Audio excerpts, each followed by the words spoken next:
Oh, you just come out of those woods? What are you doing in there? Just bear hunting. Oh, bear hunting? Yeah. Really? You're in the wrong state. Oh, really? Yeah, I don't think there's any bears in Texas. Frogging. Yes, there's frogging. Is that what you guys want to do today? You guys want to do some? Yeah. Sure you don't want to just throw wacky worms? You can fish deep. Up until this point, we've been fishing a lot of bigger lakes, which are fun. You know, it's always good to tackle some new bodies of water and some lakes that I haven't fished in quite some time. But I wanted to pick one day throughout this trip while these two were here to fish a tiny hidden in East Texas gem.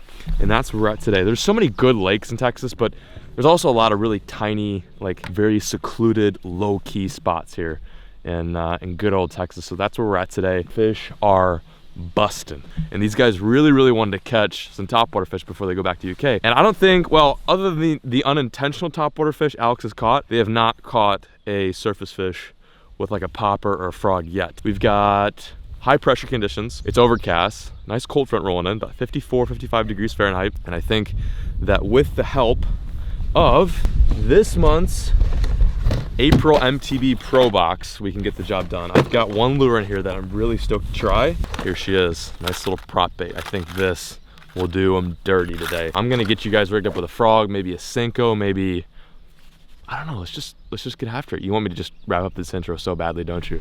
Can we stop? Yeah, let's go. Let's catch some fish. A lot of good stuff this month in the MTB Pro Box. You got some crankbait action, some small grub action for your spinnerbait, which I believe is right here. Ooh, that's a deadly little number. I'm gonna use that today. The one lure I'm gonna start off with these overcast skies is this Bagley Pro Sunny Bee twin spin. It's a topwater bait, it's a prop. So I'm gonna throw this, and I might keep some of these other lures on hand. Got a swim bait too, that'll go good on the back of the spinnerbait. But like I said, for now I'm gonna use this. By the way, before okay, wow. If you guys want to get a box for yourself and save $10, use this code right here and click the link in the description below to get $10 off your first box. Anyway, there's my quick little MTB plug of the day. Let's catch some topwater fish now. I'm gonna put you over there. You stay right there, Bob. Try the topwater out. I also really want to take advantage of today, being that it is a topwater day. I want to use and try out this monoblock Especial Mega Bass. This is the $1,000 reel I kind of alluded to in one of my road trip videos. It's been like over a week since I've brought this thing out in the water. It looks mint, super mint, and today we're gonna see how well it handles with these Texas pond bass. Get active, get after it, and I'll make sure my drag is good. Drag feels good. Oh yeah. Ooh, she casts nicely. Cool. Oh my God, there it goes. Oh my. I have some issues with this. This is legitimately the first time I've used this monoblock Mega Bass reel. Not a reel for beginners. Took me a good 15 minutes just to get this thing dialed in. There's a fish.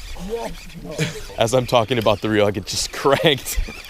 Not a bad one either. Why does it always happen when I least expect it? It always happens when I'm not paying attention. Check that out. Okay, so the reel works. It can catch fish, it can make casts. I will say getting the thing fine-tuned and ready for use is not easy. First bass for me of the day. We each got one now, right? Yeah, all on it. Not too bad. Topwater's going good. Anyway, what was I saying before I caught that fish?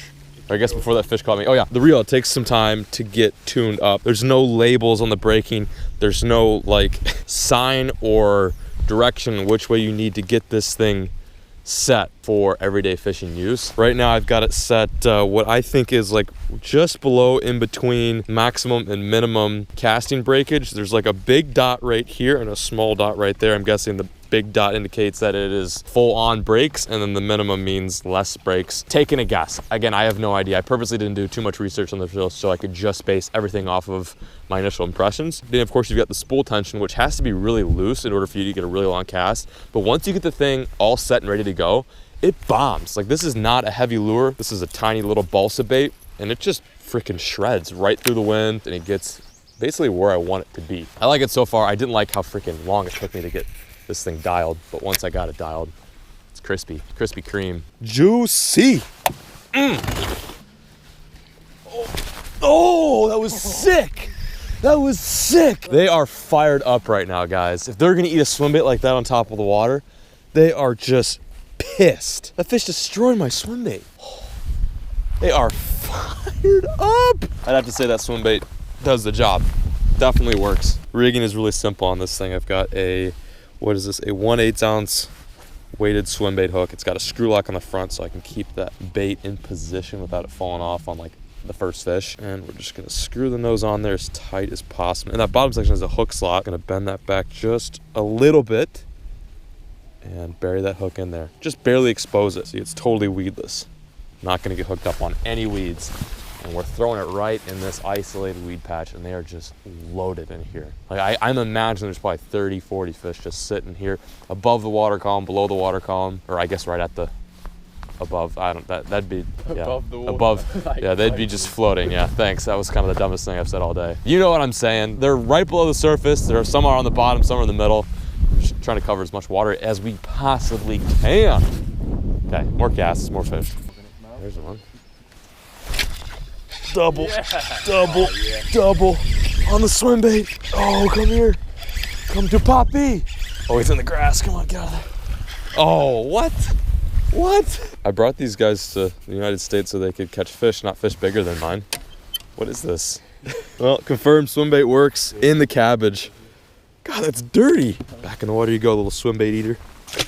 Bye-bye. That was so sick. Swim bait, swim bait. Oh. Oh. Yeah, I'll have one of those, please. Man, post spawners. Nothing like some hungry post spawners. It's a shame they're post spawners because they are freaking riled up. Skinny fish, but aggressive fish. Oh, that's why we came out here. That's like a 17-inch fish. This is quality, guys. We are getting into some quality on the MTB swim bait. The Exo Swimmer. I think that's what it's called. I have no idea. Beauty. Get back down there, cabbage bass. Oh, they are thick today, guys. They're thick.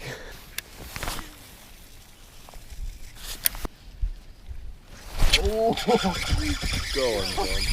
Making that? No. Another swim bait fish. I'm a fan of the swim bait.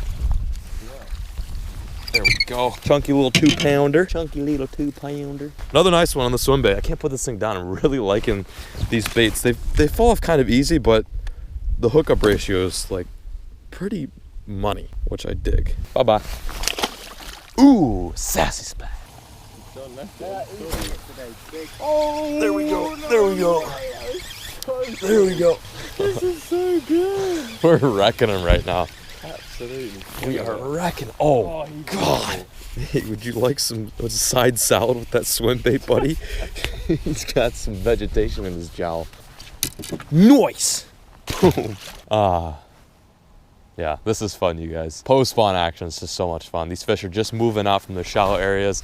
They're done spawning. They're wiped out from making babies and laying eggs and doing the natural things of bass spawning. Don't know what I'm trying to say. They're doing the birds and the bees, basically, and they're hungry. It's just a lot of work. Oh my God, I did not just do that. I just did that.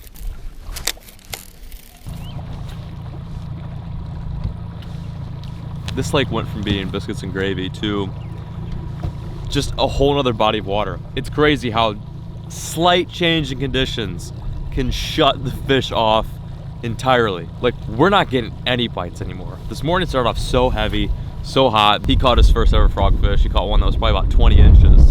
And as soon as the wind picked up, right on cue, and as soon as the sun came out, dead. I hate when you get something going, you're figuring out a pattern, and the weather changes on a dime. I'm cool with like weather changing the next day, but it sucks when it happens like that immediate. No worries though, because we've got plenty of lakes here in Texas. We're gonna drive about 50 miles south to a place that Rob showed me. Got a few options lined up. I don't know, that's like the rough game plan. I can see myself getting on the road and being like, let's go here instead.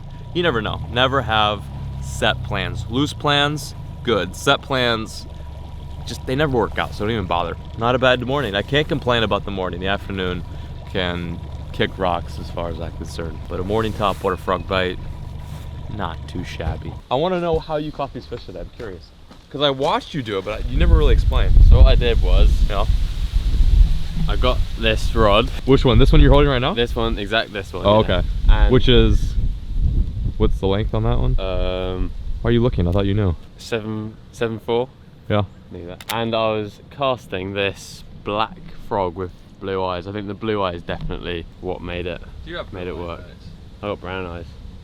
Oh. Opposites attract, is that what you're saying? Yeah. How many did you catch on that? I think maybe 4 or 5. Yeah. I feel like it was more than that. Oh, maybe. We got so many blow-ups in the morning.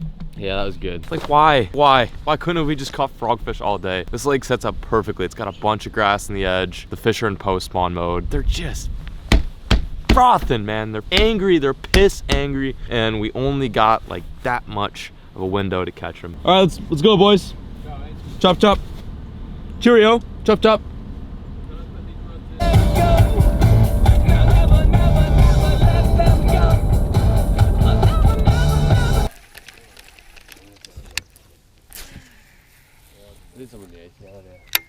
There's one. Yeah. Of course, this is not the giant we're after. We needed, we needed an icebreaker for spot of the day. Spot number 2, lake number 2. I haven't even done the intro yet, mainly because of this reason right here. The bite is slow. We pulled up to the ramp, and I wish I would have videotaped it. I really actually wish I would have videotaped it, because when we got to the ramp, there was like this kayak tournament just ending, and this guy was legitimately releasing a 10-pounder.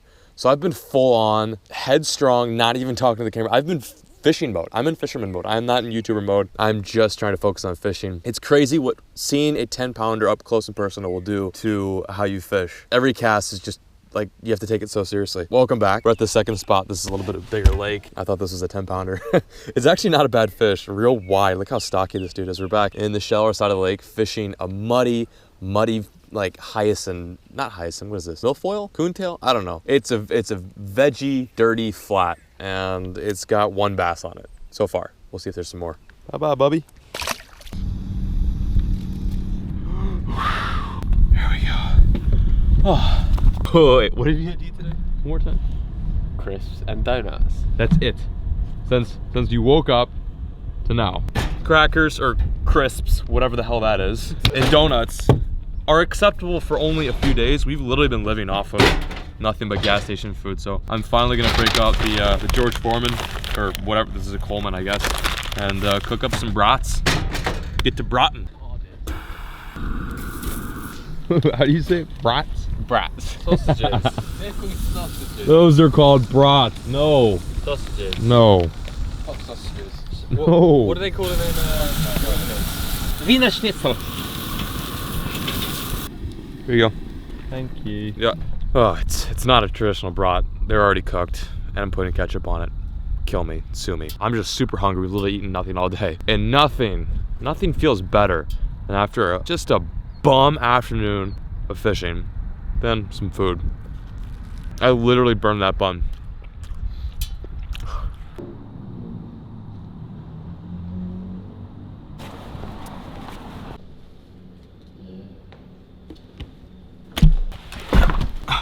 I mentioned this reel earlier on in today's video, and you've seen it in I think maybe 3 or 4 vlogs ago. This is the first time I've used it. I've not used this reel since I got out of the package. Today was a silent review. It was just kind of me thinking about this reel, pondering it, wondering how I'm actually going to make the video in which I give a full review on this thing. I originally was gonna do like a first impression kind of deal, but I don't like that. I think it's kind of a cop-out for one, and also I think it's not fair. I'm not able to give this reel right here, this $1,000 Megabass monoblock reel, a justified review, because as over the top as I think this thing is, I want to give it a fair and square chance, because there's a lot of people out here who have been pushing for me to give this thing an honest review, not like something where I go and I bash the rocket launching fishing rod. This is something pretty serious. Today I really turned the key on this reel. Instead of just checking it out and holding it, I really used it and kind of put it to the test to an extent. It's late,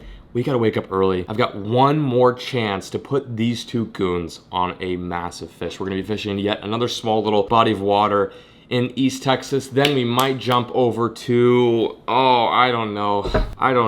We're gonna fish 2 lakes tomorrow, that's for sure, unless the first lake is bomb diggity and we don't go anywhere else. Mystery Tackle Box is a good friend and a huge supporter of this channel, and I can't thank them enough for sponsoring this video right here. So do me a favor and do them a favor and check their website out as to where you can order and subscribe to a box of lures sent to your house every single month. Use this code to get $10 off your first box order and get a bunch of baits. I don't know why you wouldn't want to do that, but just do it, you know? Thank you for the view.